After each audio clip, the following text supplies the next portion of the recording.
Well, good afternoon and welcome to today's Thursday Thought.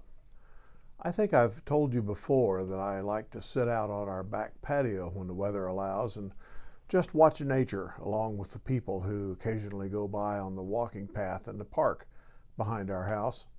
I especially like to go out in the evening and watch the twilight come and darkness, well, as much darkness as can be had in a city, fall. Things gradually become more quiet, more subdued, and one feels a little more closeness, if you will, as darkness invades the day. We have a decent amount of traffic on the walking path in the park, kids on bicycles, people walking, exercise, runners, families out for a stroll, people exercising their dogs, and even the occasional rider on a horse goes by. During the quieter moments, deer will often come up close to the fence and wander along it because the grass is shorter there and there's no trees in that narrow strip of land abutting the park, and it's easier for them to navigate to find food and water. Squirrels are nesting in trees close by, and sometimes they come into the yard for a drink out of the fish pond, and once in a while I'll see a garter snake or a bull snake sauntering along in our backyard or maybe that of our neighbor. And the birds are always, it seems, there in some fashion. Well, recently I've begun to wonder about the people that I see back in the park and in other places as well.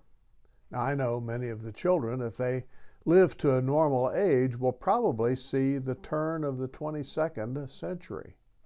And I wonder what life will be like for them then. And in the intervening years, I see older kids and I wonder how they're doing in school, what home life might be like for them, how they see the world and their place in it. I see adults, young and old, and I wonder what they think and believe about maybe an afterlife, about God, about their purpose in life and living. I wonder if the young woman walking with the 2-year-old will go home a little later, maybe to an abusive partner. I think about whether the teens may have anything illegal on them, weapons, pills, and so on, and what their home life may be like.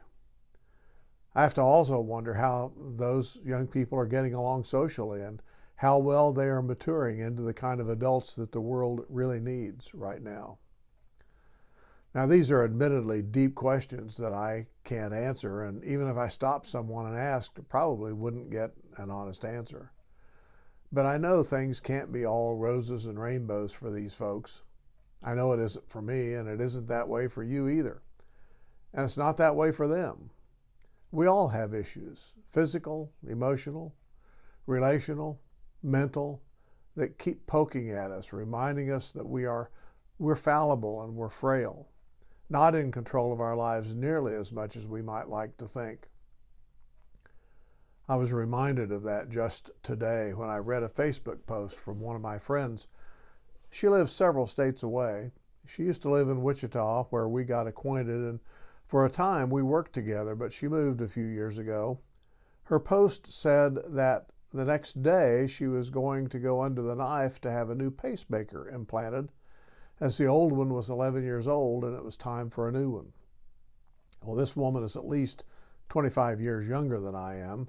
She has a busy, full life, family, friends. I had no clue when we knew each other in Wichita that she had a pacemaker or had need of one. Just looking at her posts, one would think that the rainbows and unicorns were dancing all around her and her life. And at times this may be true, but there's that thing that always is in the background that reminds her and me that life isn't perfect, that there are always thorny places, there are always uncertain times in everyone's life. And her pacemaker is a great example of that because, well, without it, she may well not be alive today. Or if she was living today, she may well be an invalid, unable to work or be as productive and active as she is now. If you just look around a bit, you'll see mothers who have miscarried, people who have lost jobs, families in financial crisis, children who are mentally ill, victims of abuse, generationally dysfunctional families, many who are afraid of death and dying, There's victims of bullying, there's racial bias, poverty. Those are people who are despairing of life and maybe contemplating suicide. People with chronic physiological ailments, those who are addicted to pornography, pills, or gambling, along with a host of other societal, human, and life and living ailments and issues. And undoubtedly, you fit in one or more of these kinds of categories. But I don't want to leave you in a funk about life and living. There is hope. There is relief. There is blessing. Look around you. There is beauty. There is good. And again, there is hope. And those things point to, for those who will accept it, the promise of God made through Jesus Christ. The promise that all will eventually be made right. Death and decay will be no more. Well, I pray that you know already the everlasting God and that you come to Jesus Christ for healing and peace. And if you don't, that you search him out. Blessings.